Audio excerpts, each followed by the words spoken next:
Huyu jamaa alibadilishwa kichwa chake kwa mwili wa mtu mwingine. Daktari alitambua kifo chake kwa sababu na kansa aliyokuwa nayo siokuwa na kiwango.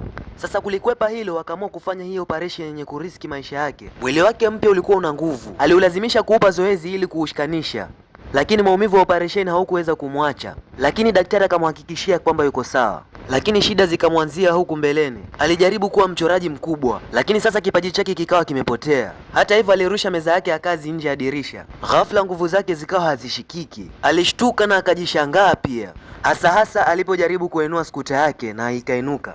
Mke wake pia aligundua mabadiliko kwa mume wake. Usiku mmoja akiwa matembezi na mke wake, waizi walimbakura mke wake na kukimbia, lakini kwa nguvu zake za maajabu aliwapiga na kuwapokonya kipochi. Lakini magaidi walivyofika, mwili wake mpya ukaanza kuchukua action pale. Alijikuta anajua kung fu na akaweza kuamudu wale maadui wote akiwa peke yake. Kwa wale wageni wenye wanijue, nenda hapo upande wa YouTube, nenda ka search E26 Haj, subscribe ili ujipate huko kwenye familia yetu kubwa bana. Unasubiri nini sasa? Fika hapo upande wa YouTube.